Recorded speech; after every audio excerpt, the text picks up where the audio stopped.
भारतीय वायुदलाने air strike केलेल्या पाकिस्तानमधल्या अतिरेकी तळांवरती जवळपास 32हून अधिक अतिरेकी ठार झाल्याची माहिती देखील मिळत आहे. लष्कराने काही वेळापूर्वी पत्रकार परिषद घेतली, त्यांनी पुष्टी केलेली आहे या संदर्भात. मला काय आपल्याकडे भारतात जो आता कुठे ते पहलगामला जो हल्ला झाला, मी ज्यावेळेला त्याच्यावरचं मी पहिलं ट्विट जेव्हा केलं त्यावेळेला मी सांगितलं होतं की ज्यांनी हल्ला केलाय त्यांना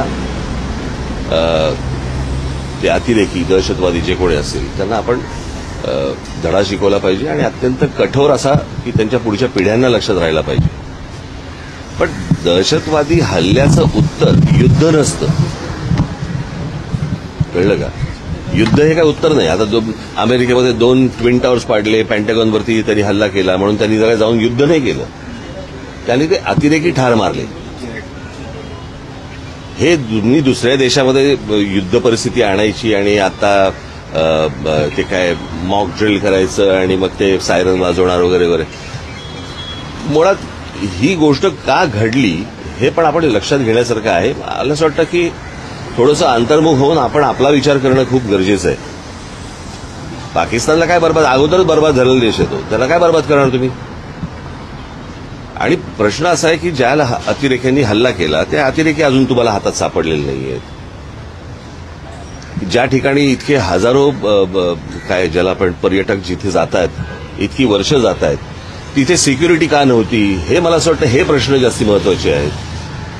आपल्या देशामध्ये कॉम्बिंग ऑपरेशन करून ह्यांना हुडकून काढणं हे जास्ती गरजेचं आहे. हे एअर स्ट्राईक करून लोकांना काहीतरी वेगळ्या ठिकाणी भरकटवून आणि असं हे काही युद्ध हे काय त्याचा पर्याय नाही होऊ शकत किंवा त्याचं उत्तर नाही होऊ शकत.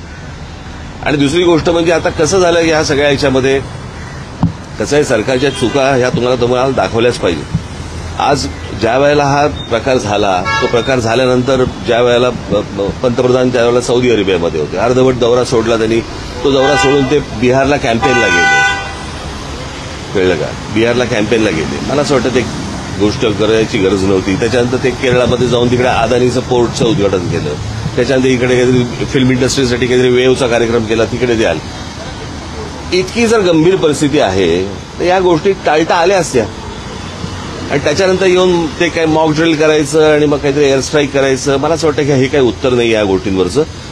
जे अतिरेकी आहेत, ज्यांनी हा हल्ला केलेला आहे, मला असं वाटतं त्यांना हुडकून काढणं, त्यांचा बंदोबस्त करणं आणि संपूर्ण देशभर मला असं वाटतं की तुम्ही हे मॉक ड्रिल करण्यापेक्षा कॉम्बिंग ऑपरेशन्स करा जिकडे जिकडे तुम्हाला माहिती आहेत. आज आपल्या देशामधला पोलीस दल आणि या सगळ्या लोकांना, खास करून मुंबई महाराष्ट्रामधल्या पोलीस दलाचं तर मी त्यांची प्रशंसाच करेन की त्यांना सगळ्या गोष्टी माहिती आहेत, कुठे कोणत्या गोष्टी चालू आहेत आणि कुठे काय चालू आहे ते, कळलं का?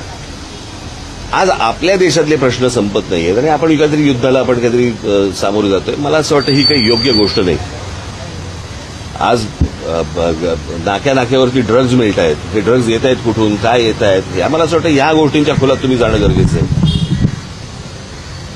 लहान लहान पोरं आता ड्रग्ज घ्यायला लागली, शाळा कॉलेजमधली पोरं, ह्यांच्यापर्यंत ड्रग पोहोचतोय कसा, हे प्रश्न आत्ता सगळ्यात महत्वाचे आहेत. युद्ध हे काही आत्ता ह्याचं उत्तर नाही आहे. एअर स्ट्राईकला ऑपरेशन सिंदूर असं नाव दिलेलं आहे. ते प्रश्न परत मी तेच सांगतो ना, हे काही नावं बिवं देऊन ह्याने काही भावनाचा काही विषय येत नाही. प्रश्न असा आहे की तुम्ही नक्की काय पाऊल उचलताय आणि हे इतके दिवस जे काही कार्यक्रम जे झाले, ह्या कार्यक्रमांची काय आवश्यकता नव्हती. ठीक आहे.